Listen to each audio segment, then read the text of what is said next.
Solar power is the latest craze in alternative energy. It's a way to save money, but one local family is not seeing the benefits in their pocket. That's right, Nick. I met up with that family at their home in Caton on how their property value increased more than what they paid for solar and investigated how this is even possible. According to Solar Energy Industries Association, 519 megawatts of solar energy is currently installed in New York State. That's enough solar to power 88,000 homes. And Brian and Joni Kehoe from Caton recently added to that number. We looked at some other alternatives, and then, this was what came up, and so far we've been really happy with the system. Back in December, the Kehoes installed this system on their farm. The reason, much like everyone else's, to save money. The project cost $41,000. After tax credit from NYSERDA, the Kehoes paid about half of that, $21,000. But the farm owners say saving money now seems like a dream. In March, they were hit with a $22,500 property assessment increase. We were actually very shocked. I mean, that was quite a hit. I mean, we realized that it's really breaks down to about $800 a year now that we're going to be paying, in additional taxes. By default, tax exemptions are put in place for solar energy unless a county or school district opts out. Back in 2005 and 2006, Steuben County and the Corning Painted Post School District opted out. And now that puts solar power projects on the tax roll.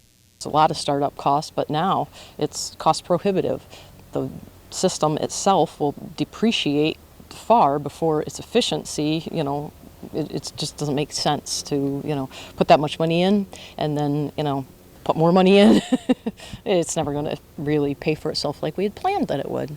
The Kehoes say they've looked into how this 22.5 figure came about. They went to the Town of Caton Grievance Board but was unsuccessful with getting answers. When they did get paperwork back from the county and town about their assessment, they saw this. Wendy Flitz put a little note on there that said, Marilyn, kind of pick a figure out and pull it out of the air at your discretion. That was another shocker. WENY looked into this claim and spoke with the Town of Caton assessor Catherine Deal, who says she set the assessment rate for the Kehoes.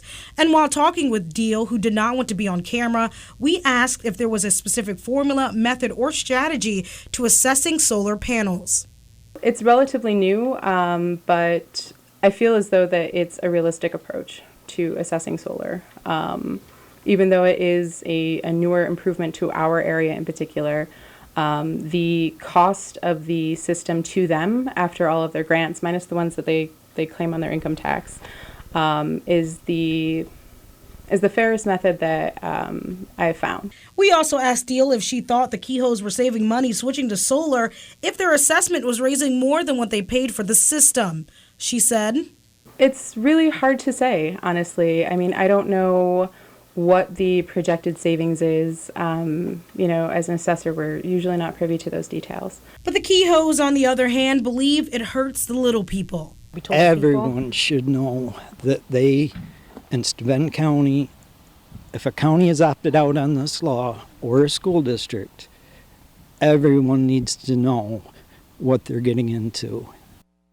And I spoke with former Caton assessor Ann Boach. She says the current assessor has very little knowledge on how to place value on solar panels. So the current assessor used the amount on the contract between the company that installed the panels for the Kehoes and NYSERDA incentive grants and tax credits, which is a cost approach.